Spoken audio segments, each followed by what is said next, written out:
Welcome everybody here to another day of the ESL One Qualifier Southeast Asian region. I am joined by the wonderfully expertly Blitz. That was not the way sentences are formed, but okay, yeah, I'm here, ready for some C Dota. Early in the morning, man. We just go with the flow. It's like those conversations you have with yourself in the morning just to try and test out your voice. Except you're having it with a couple of thousand people here on the live stream. I'm trying to remember if I remember any of these players. I know, I assume that's Fox. 10 seconds remaining. That is Fox, Then yes. I know that guy from my C days. 5 DJ is remaining. Chrissy. I have played so many competitive games against that guy. Reserve time.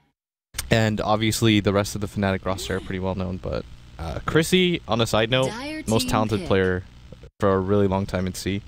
Like Really? we thought, because when we first got to Korea, we just kind of ranked players to see, you know, where people are weak, where people are strong, and we always consistently rated him the highest. Like, we all thought so, even Bambo, I think. Like, he's a playmaker. Like, he just wins you the game, like, beyond all else. I think it was like, we played a game once, 3v5, he rang for Zephyr, and 2 people disconnected, and we played 3v5 and we won a game because of him. Like, that's how good he is. What was he playing in that game? He was like Centaur, but he was microing the other 2 heroes too. Like, it was absurd. It was one of the craziest things I've ever seen. Like, the team we were playing wasn't bad either. It was like First Departure or something. Yeah, the guy's insane. Like, Chrissy's actually incredible. Well, you're going to have me keeping an extra close eye on him during this game. I was interested in what's going to happen with that draft as well, because we've been having some very interesting picks throughout the first couple of rounds, be it with Templar Assassin first pickups, or even just banning out heroes like, what was our dual off-lane, which we had banned out. We had Tuskar and Clockwork banned out in the first 2 in one of the games. Team ban. So Clock and Tusk? Yeah. Those are pretty safe bans. I think I was talking to somebody, I don't like to give away info just in case teams care about that stuff, but I was talking to some teams and they think Clock is just one of those heroes that you can pick first, and it's just it's so safe. 10 seconds like, there's no wrong reason to pick him. Yeah. You are kind of right. Like, what would ever really go wrong? You've got a hero who's insanely tanky. You got your proper initiation. He should be able to lane against most lineups, and he's even got kill potential for whatever lane you put him onto. So yeah, I think the major thing that I really like about him is that you pick him up and you always know what you're getting out of a Clockwork. When it comes to one-on-one lanes, he's pretty successful. And when it comes to if he can get levels at any time, like, he's so good. Unfortunately, he's on Radiant side, which isn't as good as the Dire block, but it's still pretty solid. But they changed Clockwork around though, didn't they? Because I've been noticing. Is that only on the Dire side you're capable of doing it? Because maybe no, you can do it on the Radiant, but I think you get everyone blocked inside the same cogs. Yeah, but I think it's slightly harder to do, and I think more than that, it's just the way that the map opens up on the Dire side. It seems harder to kind of mess with support heroes, just because most of the time the support heroes are so close to you at all times, and it's easier for them to harass and for the carrier to rotate in. So if you're Dire side Clock, it's a nice advantage. 10 seconds remaining. Dazzle's going to be picked up with Lina and Clockwork, so they've got a good balance of initiation and aggression as well as the ability to save. Whenever I see that Dazzle though, this keeps popping up, which is actually the Huskar pickup. I blame a little bit of Space Creative for that one, because there's a couple of Southeast Asian teams that instantly just followed their suit by running this Dazzle and Huskar together. I think Huskar's one of those heroes that I've been running in pubs a lot, that if you last pick and it fits the situation, you can actually you win. Like, the game's over. It's actually that ridiculous. You should check out Space Creative's lineup when they did the Corsair Gaming Arena. And it was the same lineup every single time, but all they would do is substitute either Bloodseeker or Huskar as their 5th pick. They just let them get all the way through, and then just 5th picked that. It was crazy. Like, we actually had Huskars and Bloodseekers walking around with 50 armor, and then there's either insane resistance or regeneration. It's also just the fact that there are a lot of lineups that focus like primarily on getting magic damage out, and then what ends up happening is you have an intel core mid, and then you don't have a Lina on your team, and you just straight up lose. Like, Gyrocopter isn't very good against it because the Rocket Barrage does absolute garbage damage. A lot of your damage relies on you being able to hit the flak in the Rocket Barrage, right? So a lot of the meta heroes right now don't actually do much to a hero like Huskar. Like even Storm doesn't do very much, so it's kind of rough. But I like Fnatic's lineup. Like they have a really well-balanced lineup. You've got Alina, who's most likely playing mid. I believe Lina mid beats TA, if I remember correctly. I think that's what somebody told me. It was... I'm almost certain it does. I'm playing the matchup in my head right now. You have Musica at least agreeing with you on that point. But that's if you look at early points up in Fiery Soul, so you take out refraction charges and then you just blow them up. I'm almost certain Lina is favored in that matchup because I played it like 2 days ago. And although pub experience is different, obviously, you can still kind of account for some things. But the Ancient Apparition pick, really big fan of that. It's one of the better ways to deal with a core Lina or a core anti-mage, because these heroes rely on being able to skirt in fights, like get in and out, and Ancient Apparition takes that away. Like, you can't really kite around that hero. You get hit by Ice Blast, ugh. You kind of commit, unless you can get the perfect timing of Shallow Grave, but that's still... Yeah, it's pretty rough. It's good against Clockwork, too. But I like both teams' lineup so far. Maybe slight edge to... Maybe even slight edge to Execration. Like, I think Fnatic is the better team, so it's more likely that they win as a result, but I like Execration's draft. I look at it, and I like the team fight potential that you actually get from them, but at the same time I'm wondering if this is really going to move into laning phase presence. Like the Earthshaker and the Ancient Apparition. Ancient Apparition, I know he gives like huge amounts of damage early on, but if you're running like a Dazzle Clockwork dual off lane, you then run a safe lane Animage +1, or even, okay, it looks like they're actually thinking that's going to be a Dazzle support for Fnatic and a support Lina as well. I guess you could. I think Dazzle, Lina, Anti-Mage though as a tri-support combo isn't very strong. Like, you don't really have the best setup. Lina's a pretty greedy hero, but I guess they're just gonna run with it. Storm mid. And okay, this is a really nice combination. If you pick Storm and Anti-Mage, you don't have enough lockdown for both of them if you're Execration. So their offlane hero has to be... They either just go for the all-out push and go for the 25-minute win and snowball, or you pick a lockdown hero and you feel okay with going late game. You can always go for the 17... Oh no, 17%'s taken out.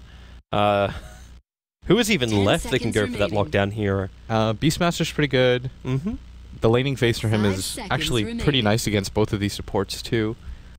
Okay. Yeah, don't click play. I was trying to look at the heroes. No, wait, once you get inside the game, Blitz, just never touch anything. I just wanted to see all the heroes that were available. That's so obnoxious. Welcome to our last yesterday. I just forgot. Oh my god. It's roulette too. Like whenever you hit that play button, like you have a 50-50 chance of closing down your game. Rough. But Beastmaster's not bad. I'm trying to think of what other heroes work well as an offlaner against Storm. I guess you could put the Earthshaker as an offlane and pick what they're gonna do. You pick a lockdown support and you take Earthshaker. I think that's fine. You have to kind of make that adjustment, right? Like originally you might not want to do that, but then you see the like, okay, there's actually no way that we can run ES as a support this game. You still get what you're searching for. Like you're getting your lockdown. Yeah, you're not gonna get. Well, even then, you're still going to get your damage out from the Earthshaker. I like... so I think a lot of the times I'm biased towards the team that I know to be better as a caster, because I know that it's the safer play to say, oh, well, this team's lineup is better, and if they win with it, then I look smart. But I like Execration's lineup. I'm not sure what their skill level's like, because I know Fnatic are the kings of C. They have been for quite some time. But I do like Execration's lineup a lot. They got a lot to work with. 5 seconds remaining. I'm just interested to see how they go. The other downside about what they've drafted into here is the fact that it does take time for a lot of these heroes to come online. And even items-wise, like you still wanted to get both Blink Dagger on the line as well as the Earthshaker. The Ancient Apparition needs to get up to level 6. The Templar Assassin would like to have some momentum with her items early on. So Nando, the prayer is getting that early Desolator or Blink Dagger. I think... I love this from Ned as well. They both TP down the bottom lane. They're not going to let XctN get that early ward down. Oh, he's going to take some damage for his life, for his troubles. He's got a minute. He can walk back to base and heal up. It's so important though that he get that ward down. Like, he has no idea now, and now the rest of Fnatic have filtered in. It's really difficult, and so for me, the playmakers of this game where it'll really depend on is DJ, played by Chrissy. I guess I'll just call him DJ because that's what he wants to be known as now. Playing the Clockwork, he actually has to just make a ton of space this game. If you notice, his team has like 0 lockdown. I don't really consider Storm and Lina lockdown heroes, just because you have to fully commit, and the Lina especially is not. And for me, it's this Templar Assassin on the side of Execration. That's the one you want to have locked down? No, he's the hero that I'm looking out for. Like, those are the 2 heroes in this game that I'll watch carefully. The Clockwork and the Templar Assassin. Because if the TA, he's on dire side. If he gets a quick deso, and there's not a lot of disable on the side of Fnatic, then he could just win the game for his team. The battle We'll see if what you're thinking of will come to pass. Either way, let's get ourselves into the games. This is going to be one of our best of 3. Fnatic going up against XctN for the ESL One Qualifier. Every game is elimination. There's a single elimination bracket. You can follow all the details over on joiner.com. And, of course, you can stay tuned for the big action, which comes up in a couple of weeks' time, which is ESL One New York, with some great teams already invited and some other teams still having to qualify. Fnatic having to prove that this new roster of theirs is capable of working. But they're really sitting in a comfort zone, though. So you get Mushio High to play this mid lane up against this TA and Lion combo of XctN. But Black's got anti-mage. That's the biggest comfort zone of Fnatic. It's just a good hero, too, when you pair it with Storm especially, like we talked about. Yep. It's a safe pick that can do a whole lot. In the laning phase, it might be kind of weak, but especially against an Earthshaker, it's not a hero that's going to contest you very heavily, so they can play these pretty greedy lanes. I've got my eyes just fixed on mid. Ohio is doing a really great job of getting rid of all these refraction charges to TA, and the second he comes close with that really low attack range to the creep wave, Ohio just throws down the shadow wave. He's trying to chip away at that Templar Assassin bit by bit, and he's got it to a point where this TA is still a long way away from bottle, and is having to soak up consumables of Fox. I mean, this is really good for Fnatic just because you want to be able to get aggressive if you're XctN because you have a Lion in the lane. But because they're doing a really good job of keeping Nando at pretty low HP, it's hard for him to actually come up and harass with the Lion. And Fnatic will gladly take this type of laning phase where it's relatively passive, but the Templar Assassin is starting to catch up in CS, which is kind of expected in this lane. In the past, I think this lane was considered TA favored, but I think in recent times, especially with the way that you build the Storm, it's pretty even. Looks like your top lane's doing pretty well as well. DJ up to level 3, 2 minutes in. He was able to get the cam pulled off to the side, which allowed for the dire creep wave to come directly underneath his tier 1 tower, and he farmed it up there. Took a little bit of extra damage for it, but has the consumables to make it work. I still miss this Gyrocopter's getting some really good farm. He's up to 10 for 1. Neck and neck with the anti-mage. Oh, and first blood. Mushi actually goes down by what looks like by himself. It had to be Sideblades. It had to be Sideblades there, right? Yeah, because the Lion actually was gone by the time we looked, right? Yeah. Like, there's no way that the Lion over here helps with that, and we can just check if he got an assist. Nope. So DJ's going to get a kill on top lane. That's absurd. Burden will get a revenge kill, however. He isolated the Ancient Apparition instead of Cogs with Battery Assault. And that's a 1-1-1 build from him. That should not happen, especially when you have a Gyro as your carry. Like that. The Ancient Apparition has to realize, like, he doesn't really have a hard disable for the Clockwork, so he can't really allow that to happen, and that's what I'm talking about. He just makes plays. But the issue is, like, there's no movement speed for the Ancient Apparition. How do you really avoid a Clockwork who's already got those boots early on? He just wants to run in. You pretty much just have to play the game where you have to be near your Gyrocopter. Primo's in trouble.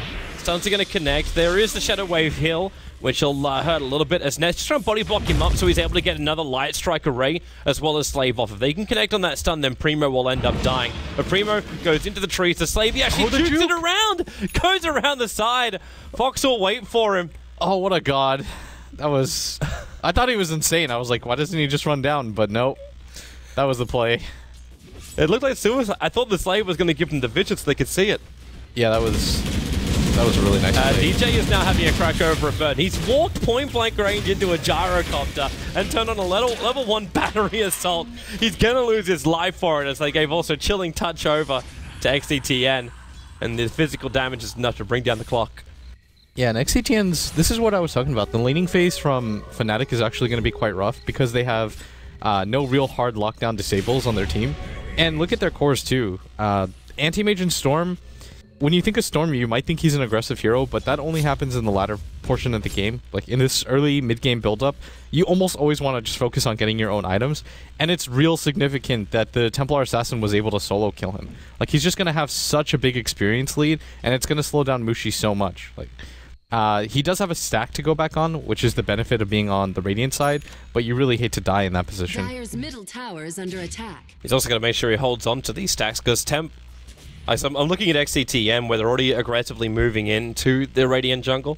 If they move over far enough and these Radiant stacks for Mushi get scouted out by Nando, the swing's going to be pretty damn big. Oh yeah, he should realize though, like there's 100% no chance that he doesn't know about the stacks being available.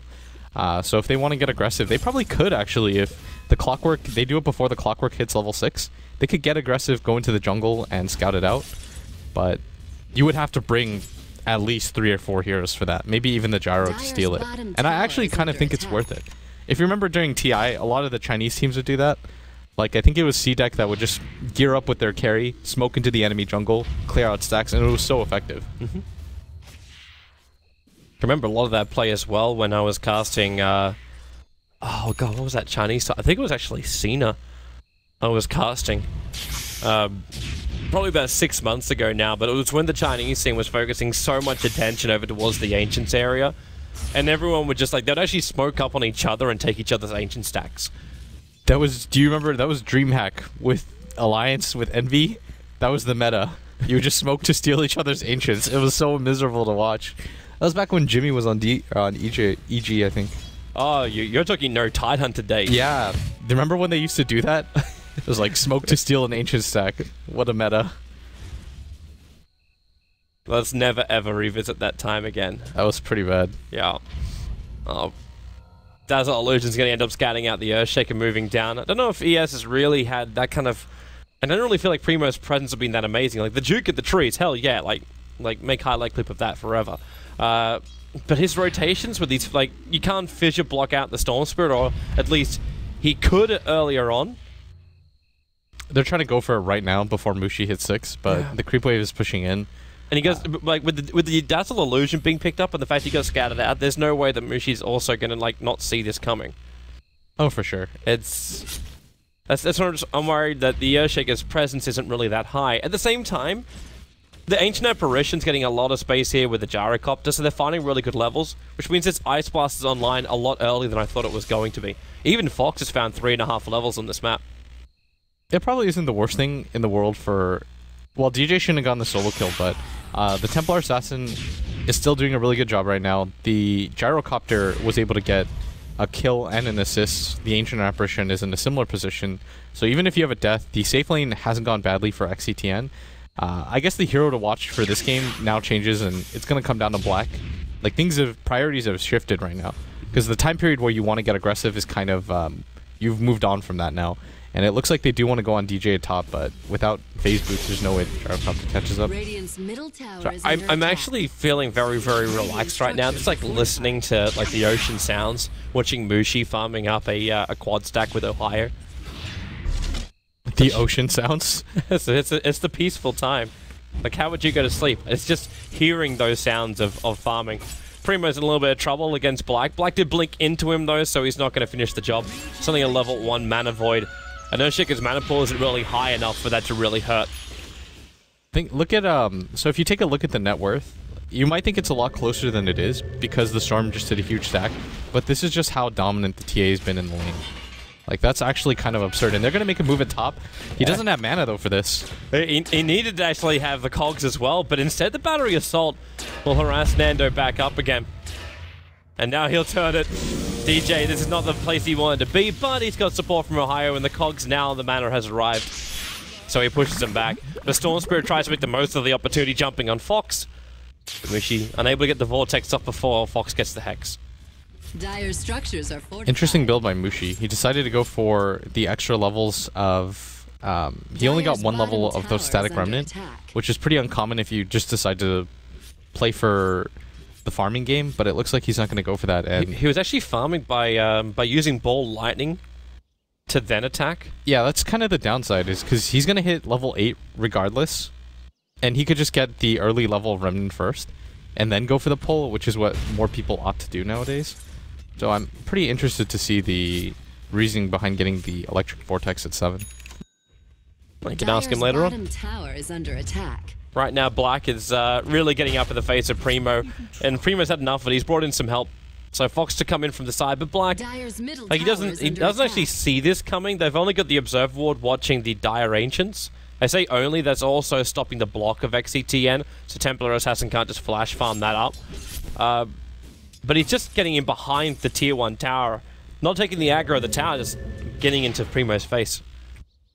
This mid lane, I think if the line actually went for something like a smoke, they could probably get a kill on Mushi.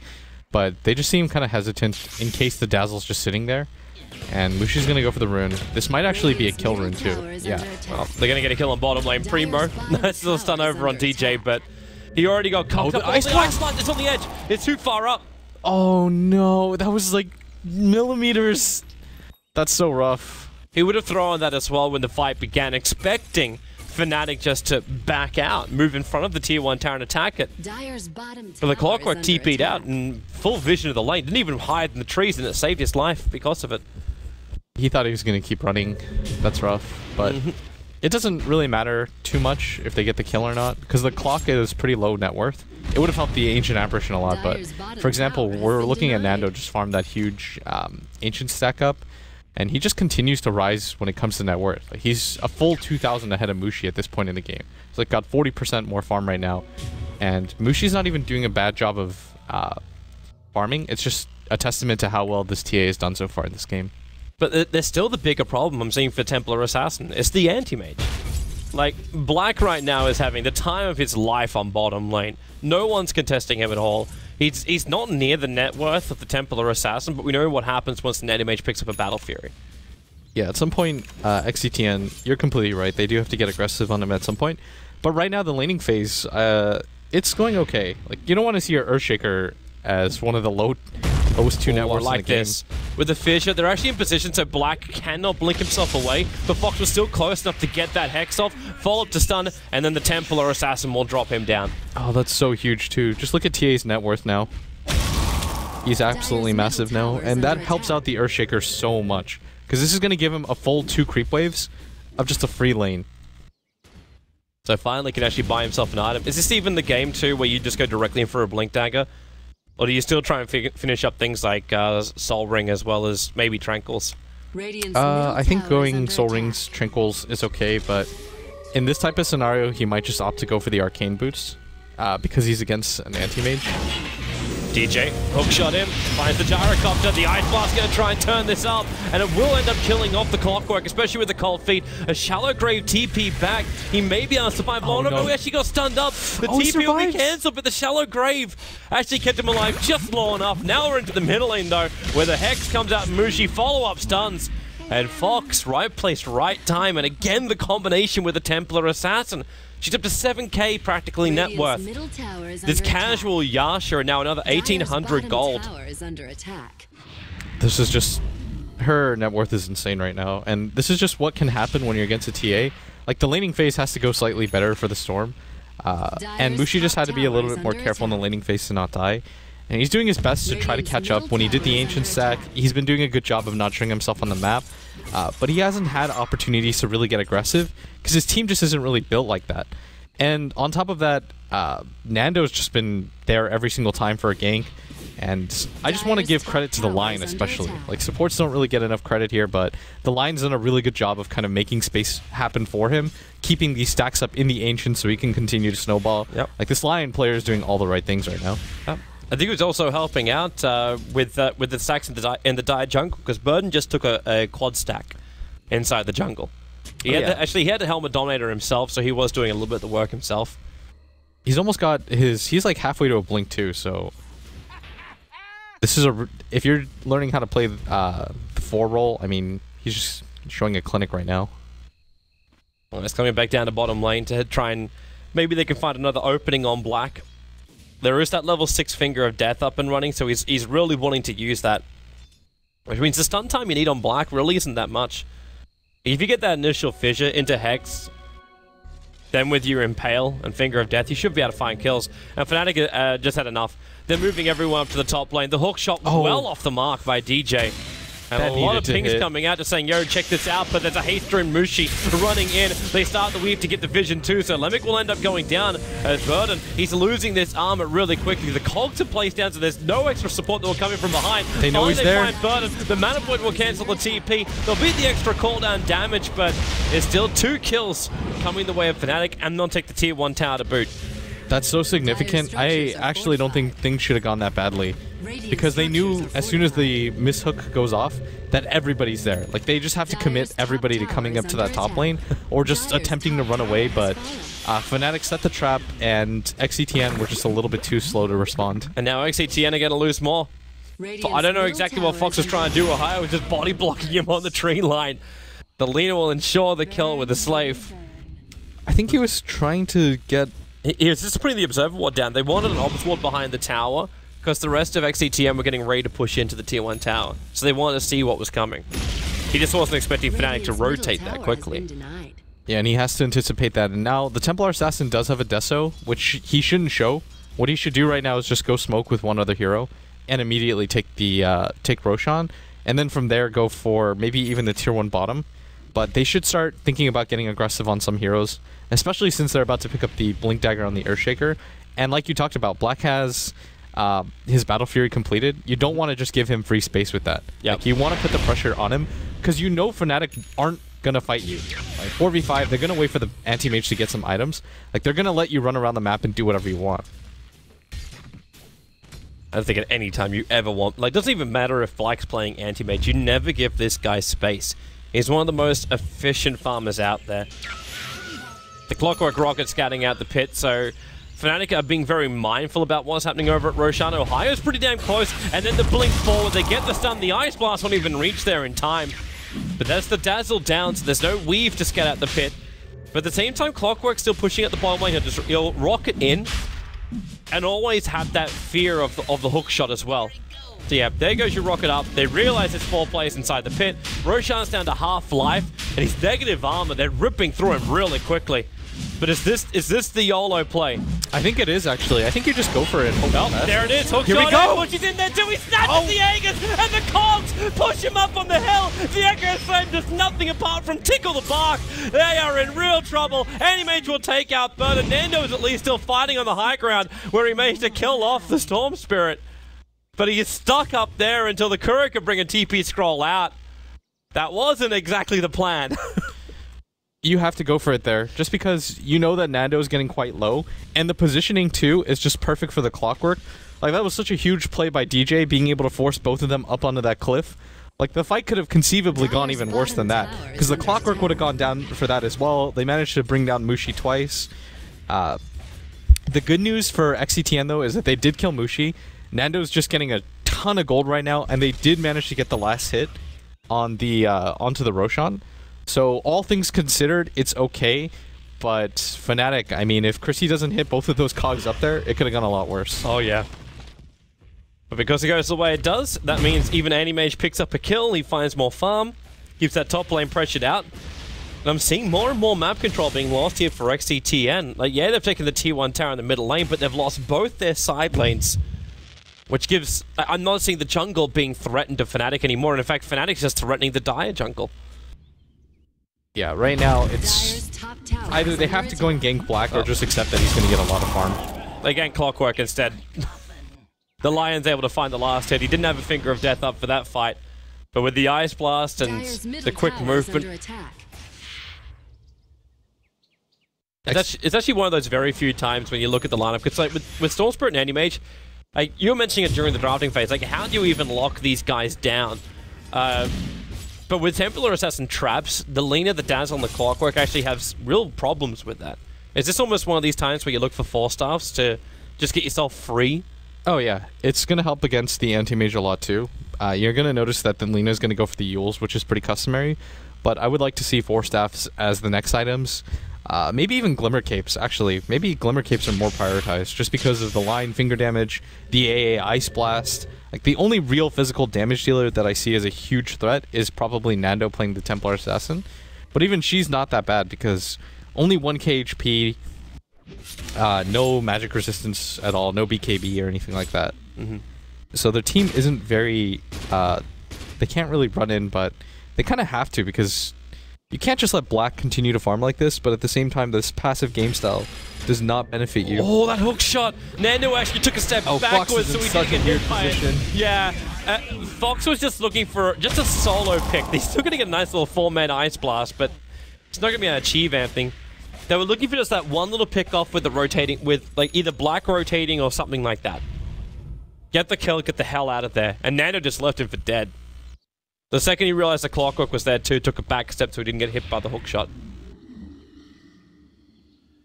Right now, Black is just snowballing. I want to say, I was paying attention about 2 minutes ago, he was 2,000 net worth behind the Templar Assassin. And now he's only about 200 away. Like, he's just done such a good job of catching up, and he's mainly been playing by himself too, so it's not even like his team isn't getting anything as a result of this. Yeah. I was actually really surprised about that, because that was one of those things which was always scrutinized, like Black was scrutinized for, where he would take too much of the farm from the rest of the team. It was more like this 4 protect 1 kind of style. But it seems like his farming pattern is spaced out a little bit more, so Fnatic's actually grabbing like different areas of the jungles, and the timing is... I don't know, they're just being more efficient with the movements. So everyone gets a little bit of everything. I think the main criticism... Oh, and actually, they're going to get a pretty significant kill right there on the Lina. That was 2 hits from Nando. This Lina has no survivability.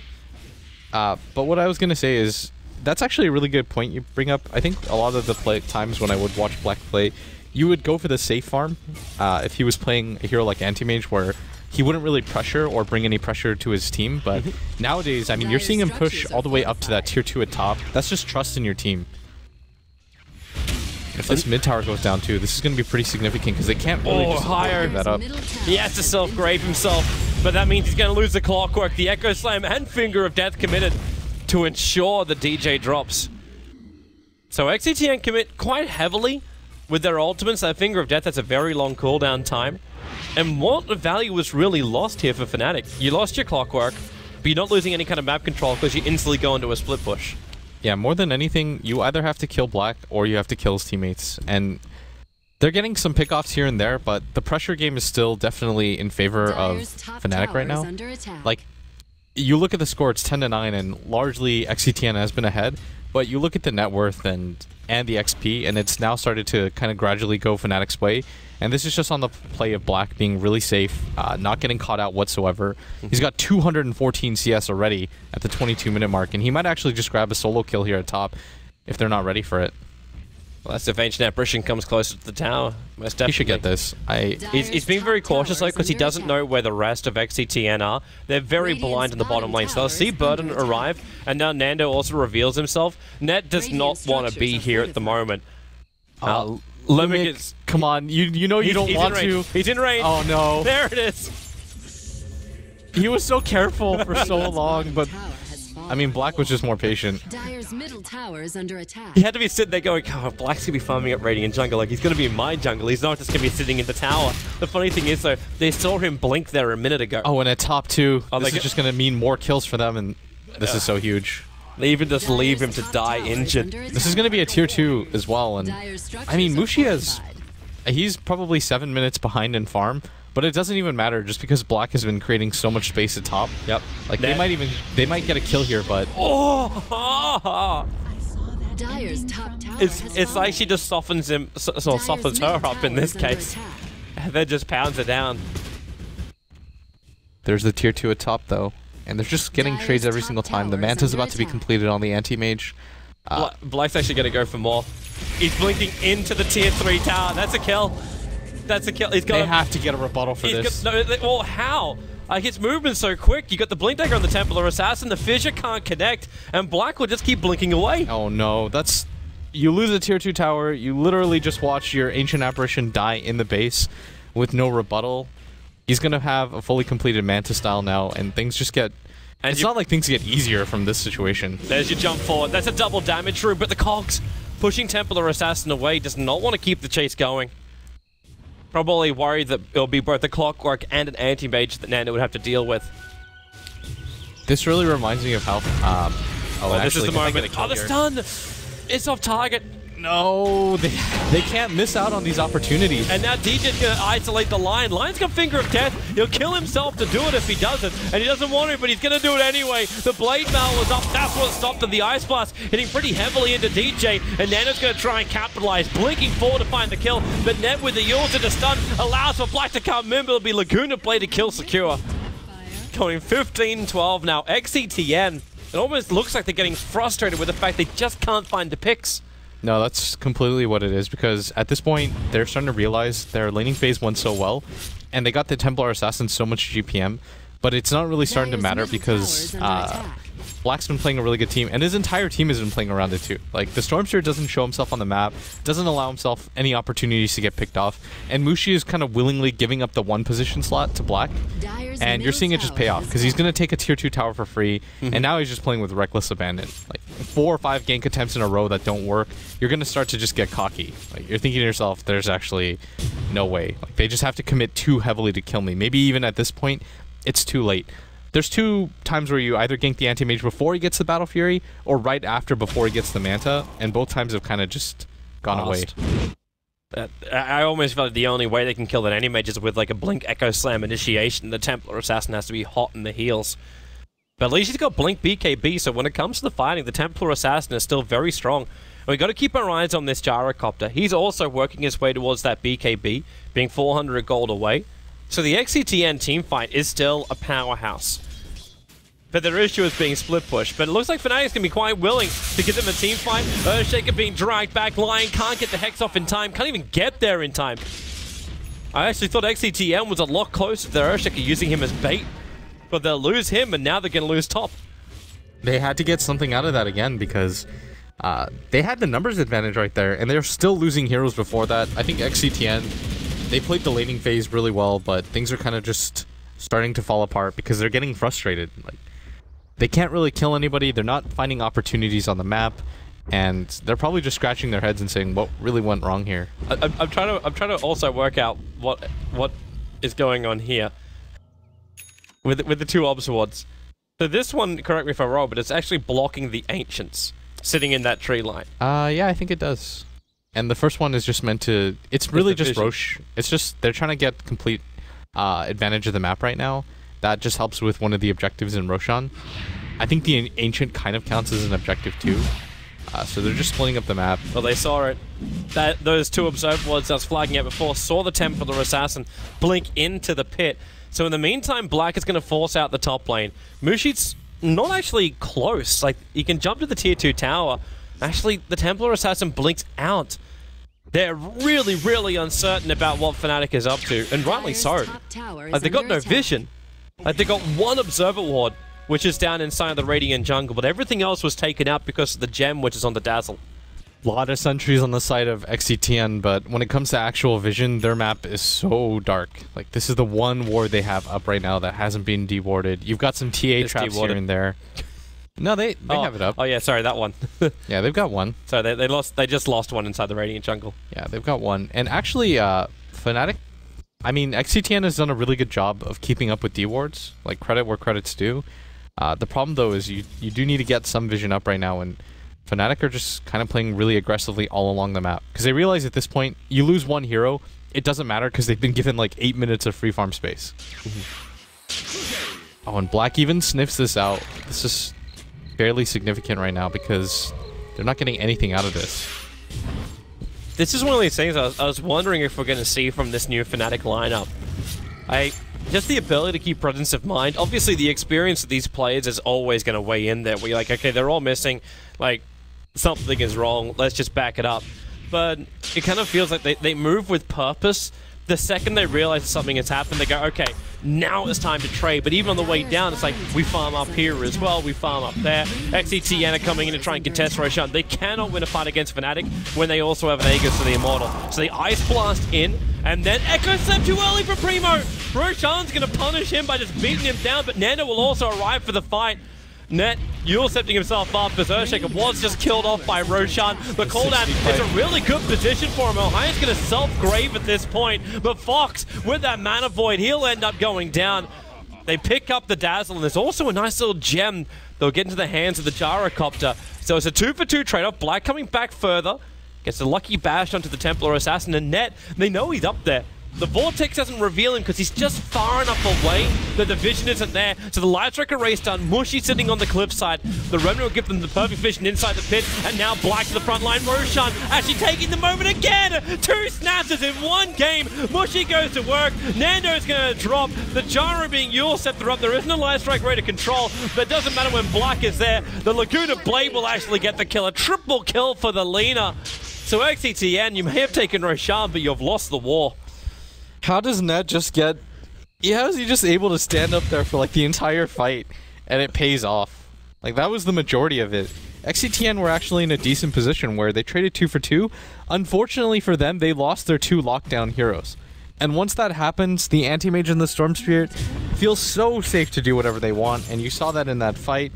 Mushi with his second Aegis steal of the game.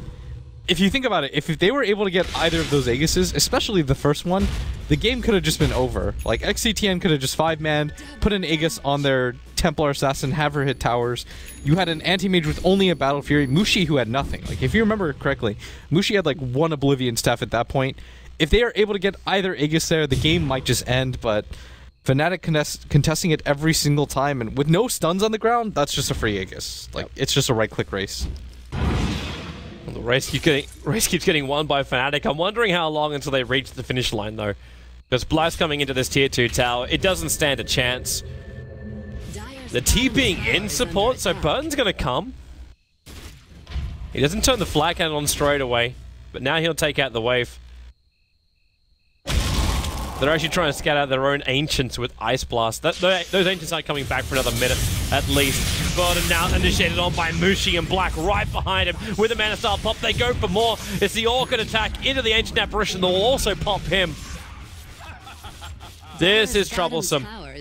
Primo, now is your time to shine. When Fnatic all stand on each other's toes and you Echo Slam them all. That's the path to victory right now. I think Fnatic are playing too clean right now. I think it's too difficult right now for XctN to take fights. You're just losing heroes left and right at this point. And the Anti-Mage just continues to skyrocket in net worth. He's got a fully completed Abyssal Blade. On top of the 1300 gold, he almost has buyback too. And it might not even matter if he has buyback, because most of their tier 1s and their tier 2s are still standing. If you're XctN though, the way you can still get into this game is you just have to be the one to start the fight. I actually don't think there's any way for them to win 4v5, so they just have to win the fight and get a numbers advantage as soon as possible. It's not for the want of trying. Like, they've come out with smokes, they've come out with the number advantage trying to find a pick-off. The problem is they're doing it blind. They have no idea where Fnatic is moving. Alright, so Fnatic, they're just taking control of the jungle. You know that time when they 5-man smoke top to try to gank the Anti-Mage? I actually think the correct response there would have been to send 1 or 2 heroes that don't matter, like the Gyrocopter to the bottom lane, to show himself to the Lina. Because if the Lina's pushing in that far bottom and you're not killing her, then Black will come up. Yeah, then it'll say, okay, Black's thinking to himself, alright, they're not killing our Lina, who's all the way at a tier 2 tower at bottom. Like, it has to be me. And then when neither of them dies, then he knows it's confirmed. Then he's like, okay, for sure they were going for the smoke gank here. It's just too much information. Ancient Apparition gets rid of that Observer Ward. That was actually DJ's, he kind of flagged it a little bit too easily for them, where he threw a rocket right on top of 4 of their heroes. It's an area you might be scouting with a rocket, but it's just tingling the senses of XctN. They had to get rid of the obs if one was there. But now Fnatic move forward.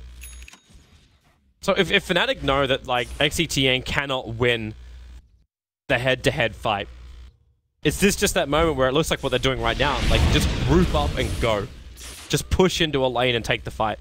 You don't have Aegis to the Immortal, so you don't have to... You can't use that. But do you not care anyway and just go for it? I think you could, but it's still a little bit risky. The problem right now for XctN, though, is that their cores just aren't mobile enough to keep up with the Storm Spirit and an Anti-Mage when it comes to farm. So a large portion of this game is going to now come down to whether or not Fnatic decide to do what you just said. They get a little bit too over-aggressive. Maybe XctN can win a fight in their base. But it's just going to come down, I feel, to more of Fnatic's mess-ups than XctN being able to do any sort of massive outplay at this point. This anime is crazy. Like, I'm looking at Black, and just checking at his experience per minute now is over. It's almost 940 experience per minute coming into this Animage. His gold per minute is over 700. It's 721 right now. He's just getting so much across this map. I still don't feel like he's stealing anything from the rest of his teammates. Nah, his team actually is doing a really good job. Like, highlight of Net, who's done a really good job pushing in that bottom lane repeatedly to force XctN to have to choose. And he doesn't even get picked off that often. Like, in the early game, maybe once or twice, but ever since then, I mean, he's 8-2-2. This guy's one of the most stable supports in the C region. He's about to pick up an Aghanims as well. Ohio's done a really good job of playing the 5 position, which is something we're not used to from Ohio. Like, this guy is through and through been a core player his entire career.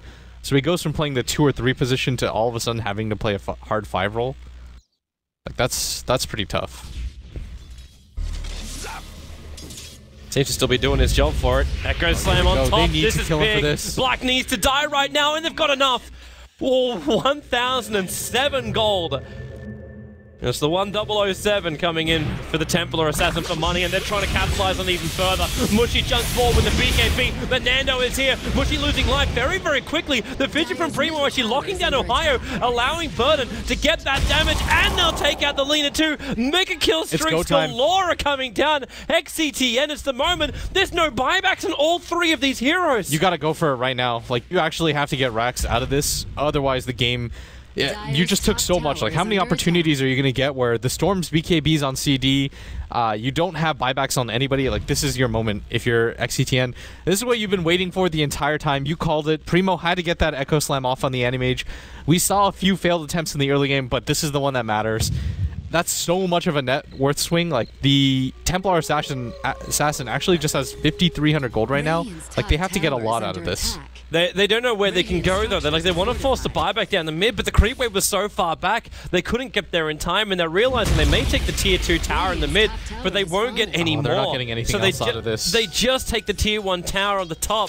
That was your opening when you actually caught Fnatic with their pants down and no money in the pockets. I don't know how many more opportunities they're going to get like that. And so it almost feels... I mean, that was fantastic by them, obviously, but the fact that they weren't able to get a tier 2 or really capitalize on that or even catch the Storm during that time period is going to cost them pretty heavily, I think. But Fnatic, I mean, now they have to know they have to be a little bit more careful in these engagements because it is still easy for them to die and they can't get over-aggressive. I almost feel like they have to wait around the next Roche timer more than anything. I'd agree. But then how do you keep control of Roshan? At least you got one thing back. Like, you got that gem of Fnatic back into the hands of Primo. So you can start to establish a little bit more vision and remove this heavy vision that Fnatic had. Like, Primo sees the ward, but it's a trap. Up comes Black and he just blinks away straight away. Did not want to take any time. And Observer Ward's also watching out in the bottom lane. So Mushi, he's making the most out of the last 30 seconds of it. And they leave another one on the top lane as well. That Rocket scouts out all 5 heroes right there. And Nando actually decides to go for the MKB instead of the Daedalus, which I think is in response to Black's item build, hoping if he decides to go for a Butterfly. But I actually think he should have just gone for the Daedalus in this case. Because you're seeing the Anti-Mage more or less 6-slotted, and Black can just decide to go for an MKB of his own to deal with the Gyrocopter, or a Heart, exactly. He doesn't have to get the Butterfly in this case. I'm actually worried about, like, Black's survivability. Like, he's losing armor so quickly when the Templar Assassin jumps on him. And the TA now, with the Monkey King bar, like, I'm kind of with you for the Daedalus build. Because you're not worrying about Butterfly anymore, and it's all about getting the quick pops. Like, that's the way for XctN to win this game. Like, you just jump in, instantly get the kill, move on to the next one. That's exactly how the last fight happened. You get the Echo Slam, you pump out the damage, and then you just move on to the next target. Storm Spirit jumps in, and instantly, then Mushi's like, crap, I've only got 1,400 life. How the hell am I meant to even survive in this fight? Actually, how is he meant to survive apart from jumping away, which means you're burning your initiation out. You can't really, as a Storm 2, the way that he's built his hero, you notice, Toby, there's one key component missing. He doesn't have the Bloodstone. Yep. So there's no real snowball effect for Mushi. Like, his item set isn't too bad, but if you really think about it, all he really has right now is 2 major items with the 3rd coming up, but all of those are really cheap. Like, there's no Hex on Mushi, there's no Bloodstone, so the snowball component isn't there. Black's almost 6-slotted. Things are actually really dangerous now for Fnatic, because their core items have come out, and they're not winning the game quite yet. Like, Ned has an Aghanim Scepter. What else does he really get that's going to impact this game? Ohio is never going to get farmed. Like, there's just too many heroes that'll prioritize it over him. And even Black, he can get maybe one more item, maybe get a double Boots of Travel, but aside from that, there's not a whole lot of options. And this so is the moment. They're going to go for the Roshan, and this is the fight right now. Clockwork Rocket's got status. Only Burden and Nando in there. There's also the Centaur they're trying to drag away. That's the dominated creep of the Gyrocopter Black. He's got to be careful. This is the game-winning fight right now. If XctN can actually win this fight, everything's wiped away. Like, their past mistakes in the mid-game, it doesn't even matter, because they could just win this one fight and go on to win the game. Well, they're trying to... They're actually going for the wraparound. Vision-wise, where is this Clockwork Rocket going? It's only looking inside the pit. So this is the vision right now of Fnatic. They're hoping XctN is going to come down from their secret shop. But what they don't know is that XctN is inside the Radiant jungle. Now, they're going to 5-man smoke and then come from behind. Their Observer Ward was watching the movement of Fnatic, and they know they haven't come back yet. Oh, they see the trap get placed. Like, I'm looking at the vision right now of Fnatic, and they actually see this coming, and they're pinging around. They're trying to make sure they're scouting with the rocket. They actually have to know that the wraparound's coming in right now. And you're seeing Black actually headed off. They see it too. They just saw the players come in. There's the Observer Ward, sees it, the Echo Slam. They jump on the Clockwork, the Ice Blast flying in. He'll connect over on Ohio, but how much damage can really be done? Ned's being drained out the back lines. It's 3 heroes down for XctN. The Clockwork just bites back. Black locks down the Gyrocopter, and this was not the fight XctN wanted. They thought they had the advantage, but the smoke blew. They jumped with the Echo Slam on the clock, but that's all they got. And now they'll lose Roshan as well.